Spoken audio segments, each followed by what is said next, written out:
नमस्ते भाइयों और बहनों। मैं माइक हूँ वी आर द सेंट्स से। जो लोग चैनल पर नए हैं या हाल ही में इसे ढूंढा है को परमेश्वर की कृपा से प्रभु की आपके जीवन में चाल से आपका स्वागत है। मेरा नाम माइक है और मैंने यह चैनल लगभग 3 साल पहले शुरू किया था ताकि वे संदेश साझा कर सकूं जो प्रभु ने मुझे मेरी रोजमर्रा की जिंदगी में दिए हैं और उन्हें आपके सामने यथासंभव वास्तविक रूप में प्रस्तुत कर सकूं, ताकि आपको यह समझने में मदद मिले कि प्रभु मुझे क्या दिखा रहे हैं। अगर आप यहाँ कुछ समय से हैं तो हर वीडियो पर बार बार लौटने के लिए धन्यवाद और मुझे आशा है कि यह आपको आशीर्वाद दे रहा है। ये खास वीडियो भी मेरे लिए साझा करना थोड़ा मुश्किल था, लेकिन यह मुश्किल इस मायने में नहीं थी कि इसे करना मेरे लिए कठिन था। मैं इस विषय से बचना चाहता था, लेकिन ऐसा नहीं हो सका। मैं उस इसलिए मैं यहाँ हूँ। आप जानते हैं, ये विषय खास तौर पर समुदाय के भीतर बेहद विभाजनकारी है। मेरा मतलब है, मैं इसे हर जगह ऑनलाइन देखता हूँ। मैं लोगों को इसके बारे में बात करते हुए सुनता हूँ। और मैं आप जानते हैं भाई, चाहे आप एक बार उद्धार पाया तो हमेशा उद्धार पाया के पक्ष में हो या मानते हो कि आप अपना उद्धार खो सकते हैं, सिर्फ इतना कि आप इस तरह की कोई भी स्थिति लेते हैं कि यह चौंकाने वाला है। मुझे चौंकाने वाला नहीं कहना चाहिए, वह है आप जानते हैं, प्रभु ने मेरे मन में यह बात डाली है और मुझसे इस बारे में कहा है कि यह पूरी तरह समय की बर्बादी है। ये पूरी तरह समय की बर्बादी है। लेकिन मैं सीधे इस पर आऊंगा नो, और आप जानते हैं, बस मूल रूप से आपको बताऊंगा कि प्रभु ने मुझे क्या बताया है। मैं पिछले कुछ हफ्तों, एक महीने या इतने समय से इस बारे में मुझसे क्या बात की है। आप जानते हैं, तो आप पहली बातों में से एक जो प्रभु ने मेरा ध्यान आकर्षित करने के लिए कही, वह यह थी कि उम, क्या एक बार उद्धार पाया तो हमेशा के लिए उद्धार सच है, या आप अपना उद्धार खो सकते हैं। सच में, पूरी गंभीरता से कहूं तो केवल परमेश्वर ही जानता है कि मेमने की जीवन पुस्तक में किसका नाम लिखा है। और अंत में वास्तव में यह मसीह ही हैं जो यह निर्णय लेते हैं। इसका वास्तव में आपसे कोई लेना देना नहीं है। उम, और मैं ये इसलिए कह रहा हूं क्योंकि प्रभु ने मुझे दिखाया और बताया है कि कोई भी मनुष्य नहीं जानता कि किसी और के दिल में क्या हो रहा है। आप केवल यही जानते हैं कि आपके साथ क्या हो रहा है और आपके दिल में क्या चल रहा है। और प्रभु ने हमें आदेश दिया है कि हम लोगों का न्याय करना बंद करें। उम ओ और आपको पता है कि आपको सच में अपना दिन या अपनी सोच की प्रक्रिया शुरू करनी चाहिए। चाहे आप किसी से बात कर रहे हों या कुछ शोध कर रहे हों, तो या शास्त्र पढ़ रहे हों या ध्यान कर रहे हों, यीशु ने हमें जो दो सबसे महत्वपूर्ण आज्ञाएं दी, वे ये थीं कि तुम अपने परमेश्वर से अपने पूरे दिल, आत्मा, मन और शक्ति से प्रेम करो, और अपने पड़ोसी से वैसे ही प्रेम करो जैसे तुम अपने आप से करते हो। ये दोनों सबसे महत्वपूर्ण हैं। और अगर यही तुम्हारा उद्देश्य नहीं है जब तुम कुछ कर रहे हो, तो तुम्हें खुद को टटोलना चाहिए। ठीक है? क्योंकि ऐसी बातें जहां एक पक्ष कहता है कि एक बार उद्धार मिला तो हमेशा के लिए उद्धार मिला, और दूसरा पक्ष कहता है कि नहीं, तुम अपना उद्धार खो सकते हो, तो तुम मसीह की देह में विभाजन पैदा कर रहे हो और वह चाहता है कि यह रुक जाए। मैं इससे ज्यादा स्पष्ट नहीं हो सकता। इसका मुझसे कोई लेना देना नहीं है। मैं किसी पर भी, चाहे वो मुझे जानता हो या जो भी ये सुन रहा हो, कोई भी निर्णय नहीं सुना रहा हूं। मैं आशा करता हूं कि यह किसी के लिए आशीर्वाद बने, क्योंकि पूरी गंभीरता से कहूं तो इसका तुमसे कोई लेना देना नहीं है कम, और यह तुम्हारा मामला भी नहीं है। ऐसे लोग हैं जिन्हें आप मिलेंगे और आपको पूरा यकीन होगा कि वे 100% नए जन्मे मसीही हैं, लेकिन जब वे मसीह से मिलेंगे तो मसीह उन्हें दिखाएंगे और कहेंगे, तुम नहीं हो, मैंने तुम्हें कभी नहीं जाना। और ऐसे लोग भी होंगे जिनके बारे में आप निश्चित रूप से कहेंगे, वह व्यक्ति मसीही नहीं है, वह नया जन्मा नहीं है, वह स्वर्ग नहीं जा रहा है। और फिर आप उन्हें नए यरूशलेम की गलियों में चलते हुए देखेंगे। आप उन्हें वहां देखेंगे। और मैं ये इसलिए कह रहा हूं क्योंकि यह मेरे अपने दिल की गहरी, सच्ची, ईमानदार और बेहद गहरी समझ है। उम, ऐसा नहीं है कि मैं ये नहीं कह रहा कि मैंने किसी एक पक्ष का समर्थन किया है, लेकिन कई बार ऐसा हुआ है जब मैंने कुछ चीज़ें देखी हैं और मेरा मन बस यही करता है कि ऑनलाइन जाकर कीबोर्ड पर उँगलियाँ चला दूँ और किसी को बता दूँ कि वे गलत हैं। और वे शास्त्र नहीं जानते और वे सच्चे विश्वासी नहीं हैं, पर मैं भी उस स्थिति में रहा हूँ और मुझे भी सुधार मिला है। और ये बिल्कुल भी मज़ेदार नहीं है। आप जानते हैं, हमें वाक़ई में जब शरीर के भीतर इस विभाजन को रोकना चाहिए। मसीह इससे खुश नहीं है, ये तो स्पष्ट है। वह इसे नहीं चाहते। वह चाहते हैं कि हम एक-दूसरे से प्रेम करें। अब कुछ बातें हैं जिनके बारे में पौलुस बात करता है। आप जानते हैं, कुछ बातें ऐसी होती हैं जिन पर आपको सख्ती से खड़ा होना चाहिए, लेकिन यह उनमें से एक नहीं है। और इसका कारण फिर से यह है कि आत्मा में नया जन्म किसे मिलता है? दक्षिण यह मसीह का निर्णय है। मसीह और परमेश्वर पिता जानते हैं तो कि मेमने की जीवन की पुस्तक में किसका नाम लिखा है।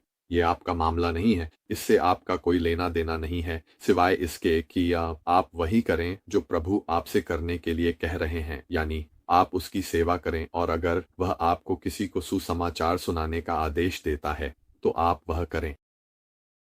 या अगर वह आपसे कहता है कि किसी से कोई दयालु शब्द कहें तो आप वह करें।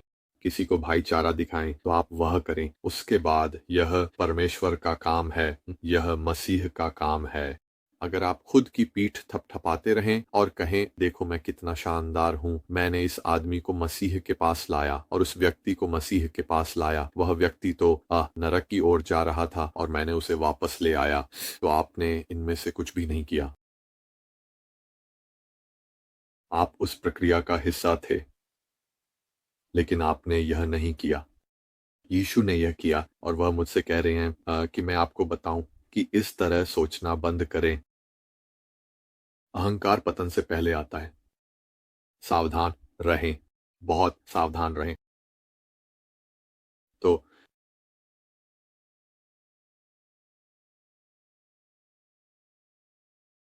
मेरे पास यहाँ कुछ बातें लिखी हुई हैं, लेकिन सबसे बड़ी बात यह थी कि शास्त्र में प्रभु ने पौलुस के माध्यम से, अपनी स्वयं की सुसमाचारों के माध्यम से दिखाया है कि कोई व्यक्ति कैसे उद्धार पा सकता है। लेकिन एक बहुत महत्वपूर्ण बात मपोस, और मैं इसे व्यक्तिगत रूप से जानता हूं, वह बोने वाले की दृष्टांत से थी। वहां 4 प्रकार के लोग थे भी, और मैं संक्षेप में उनके बारे में बताऊंगा और मैं शास्त्र के संदर्भ विवरण में डाल दूंगा ताकि आप वहां से देख सकें। लेकिन मूल रूप से पहला व्यक्ति वह था जिसने वचन सुना, तुरंत उसे अस्वीकार कर दिया ये, और उसका उससे कोई लेना देना नहीं था। दूसरा व्यक्ति एक विश्वासी था और थोड़े समय के लिए उसे इससे आनंद मिला और वह उत्साहित हुआ। लेकिन क्योंकि वे कायदार जमीन पर थे, जड़ें नहीं जम सकीं, और जब सूरज तेज हुआ तो वह जल गया, उनकी कोई जड़ नहीं थी। तीसरे ने जड़ पकड़ी और कुछ समय के लिए वे प्रभु में रहे। लेकिन दुनिया का घमंड, भौतिक संपत्ति और धन, इन सब ने उन्हें घेर लिया और वे वे जल गए, वे चले गए, वे टिक नहीं सके, वे टिक नहीं पाए। और चौथा, निश्चित रूप से अच्छी मिट्टी में बहुत अच्छी तरह से जड़ें जमाए हुए था और बहुत बहुत फल दिया। मुझे नहीं पता कि आपने ध्यान दिया या नहीं, लेकिन दूसरा और तीसरा वे बहुत मिलते जुलते हैं और प्रभु जड़ों का या उसके चारों ओर उग आई घास फूस का उदाहरण देते हैं जो उसे घेर लेती है और दबा देती है। ये दोनों बहुत मिलते जुलते हैं, ये दोनों लोग वास्तव में काफी समान हैं। थोड़ा सा फर्क है, लेकिन काफी हद तक समान है। और वह आप जानते हैं, यहाँ कुछ संकेत भी हैं, खासकर जहां जड़ें नहीं जम पाईं क्योंकि वह कायदार पत्थरीली जमीन थी। जड़ें नहीं जम सकती, वे गहराई तक नहीं जा सकती क्योंकि जमीन सख्त है जो वह पत्थरीली है। जड़ें अंदर तक नहीं जा सकती। आप जानते हैं, यह मनुष्य के हृदय का बहुत सामान्य उदाहरण है। बीज केवल एक हद तक ही जाएगा क्योंकि उनके दिल इतने कठोर हो गए हैं। शुरुआत में यह बहुत आनंदित लगता है, लेकिन कुछ समय बाद जीव, जब वे उत्पीड़न की बातें सुनते हैं और जब वे संदेह करने वालों और उन्हें नीचा दिखाने वालों की बातें सुनते हैं, तो उनके दिल कठोर हो जाते हैं। वे ऐसे होते हैं, नहीं, वे सही हैं, यह गलत है। अब ये किसी चीज की बहुत याद दिलाता है, लेकिन यहां एक संकेत भी है। ये वही याद दिलाता है जो दानियेल की पुस्तक में नबूकदनेस्सर के साथ हुआ था। नबूकदनेस्सर घमंड से भर गया था और प्रभु ने उसे चेतावनी दी, अगर तुम इसे नहीं छोड़ोगे तो मैं तुम्हें खेतों में भेज दूंगा और तुम वहां के पशुओं की तरह हो जाओगे। और 7 वर्षों तक उसने उसे वहीं छोड़ दिया और उसने उसे एक स्वप्न में बताया। और जब उस स्वप्न का अर्थ समझाया गया बुआ जी, तो उसे बताया गया कि पेड़ काट दिया जाएगा, लेकिन उसकी जड़ें और ठूंठ वहीं रहेंगी और अंततः वह तुम्हें फिर से ऊपर उठाएगा। वहां एक संकेत है।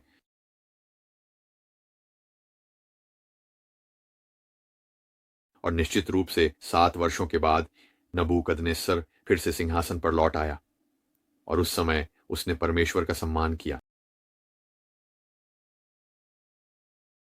मैं जानता हूं कि व्यक्तिगत रूप से अपनी पहली गवाही हूं या अपने पहले वीडियो से ही मैं बताता हूं कि जब प्रभु उस रात मेरे पास में मेरे घर में आए, हम बहुत देर रात या तड़के सुबह को के समय तो मुझे इस दृष्टांत के साथ समस्या थी।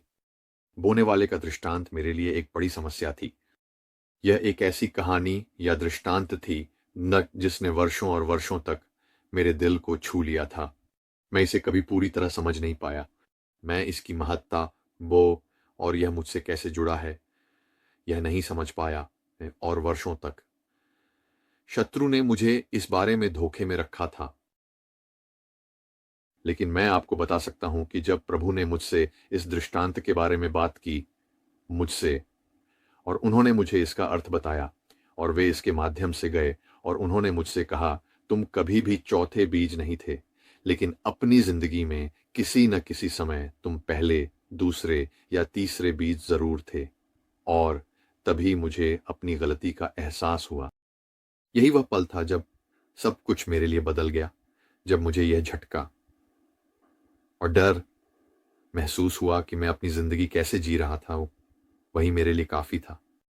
और अब, या कम से कम मैं भगवान से प्रार्थना करता हूं कि अब मैं चौथा बीज हूं, वह चौथा व्यक्ति हूं जिसे वह बीज अच्छी जमीन में मिला। तो वहां बहुत सारे संकेत हैं।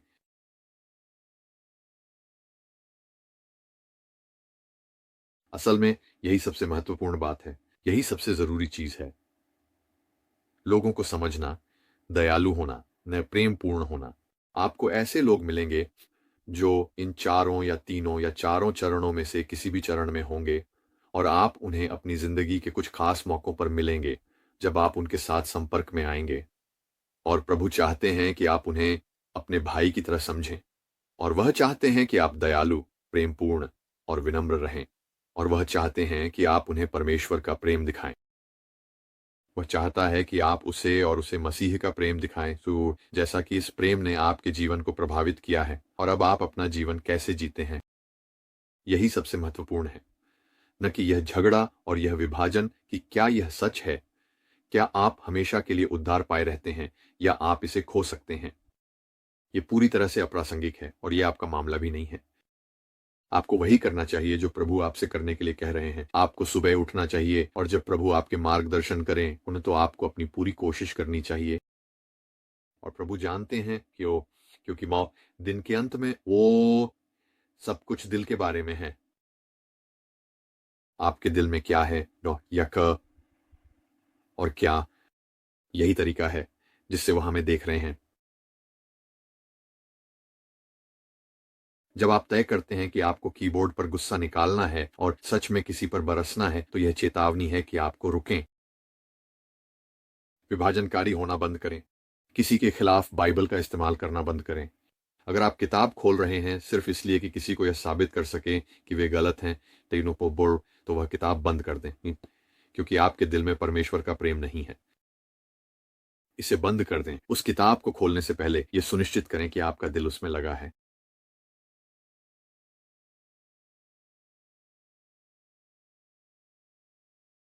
सिर्फ सही होना यह नहीं दर्शाता कि आप सच में सही हैं। आप पूरी तरह से गलत हो सकते हैं, भले ही आप सही हों।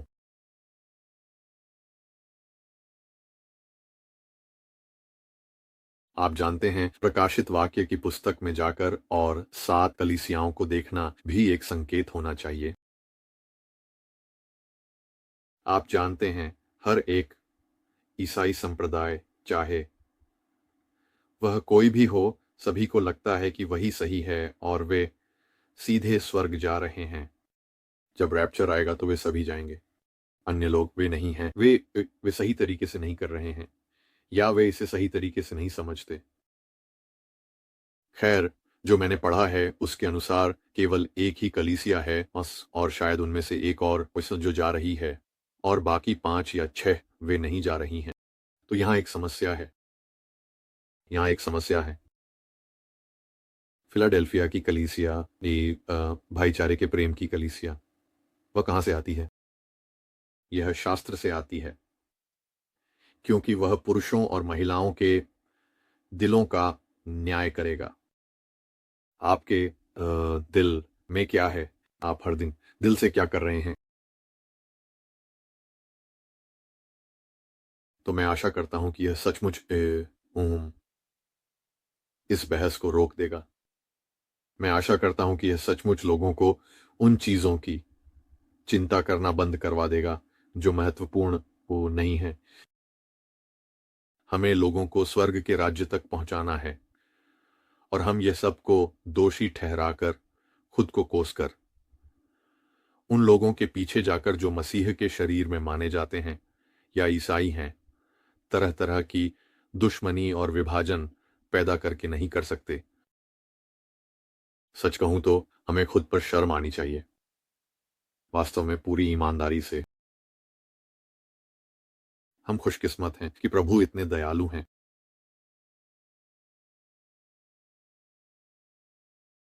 हाँ, मेरा मतलब है कि वो यही सब का सार है। मेरा मतलब है उसकी दया हमारी तुलना में अनंत है और हम भाग्यशाली हैं कि हमारे पास उसकी कृपा, शोम और उसकी हमारे साथ धैर्य रखने की क्षमता है। तो मैं सच में उम्मीद करता हूं कि यह हमारे दूसरों को देखने के नजरिए और खुद को देखने के तरीके को बदल दे। अहंकार पतन से पहले आता है। हर दिन आपको आगे बढ़ना होता है। मैं खुद इन सब बातों में सबसे पहले दोषी हूं और मुझे कई बार प्रभु के पास आना पड़ा है। हाँ लेकिन आपको हर दिन हर काम में 2 सबसे महत्वपूर्ण आज्ञाओं में से पहली पर चलना ही होता है। आपको करना ही होगा। अगर आप खुद को उस जगह पर ला सकते हैं तो आप वाकई बहुत अच्छा कर रहे हैं। आप वाकई बहुत अच्छा कर रहे हैं।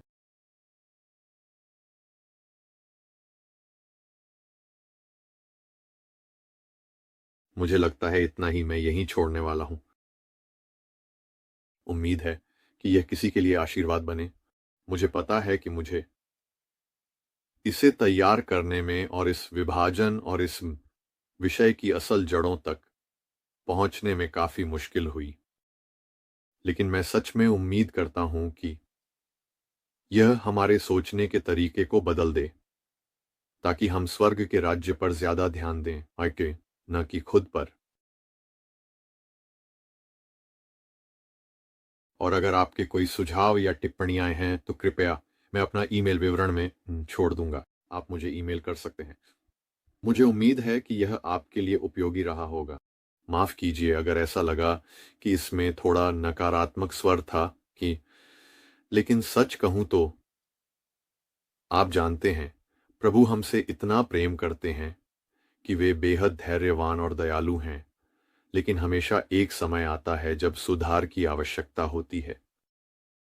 और आप जानते हैं, वह आप में से हर एक के दिल को जानता है और वह जानता है कि उस तक कैसे पहुंचना है, और वह यह सब प्रेम पूर्वक और धैर्य पूर्वक कैसे करना है, यह मुझसे कहीं बेहतर जानता है। तो इसे प्रभु के पास ले जाएं वो, और उनसे मार्गदर्शन मांगें वो, और जान लें कि वह आपको इन बातों के लिए दोषी नहीं ठहरा रहे हैं, लेकिन वह बस यही चाहते हैं कि यह विभाजन अब रुक जाए। फिर वह अपने कार्य को आगे बढ़ा सकता है। तो और हम अपनी पूरी कोशिश से उसकी सेवा कर सकते हैं, और और भी आत्माओं को स्वर्ग के राज्य में ला सकते हैं, क्योंकि असल में यही सबसे महत्वपूर्ण है। यही असल में सबसे महत्वपूर्ण है। खैर, भगवान आपको आशीर्वाद दें। मुझे उम्मीद है कि यह किसी न किसी दर्शक के लिए आशीर्वाद साबित हुआ होगा, और मैं आपको अगले वीडियो में मिलूंगा। भगवान का आशीर्वाद। शालोम।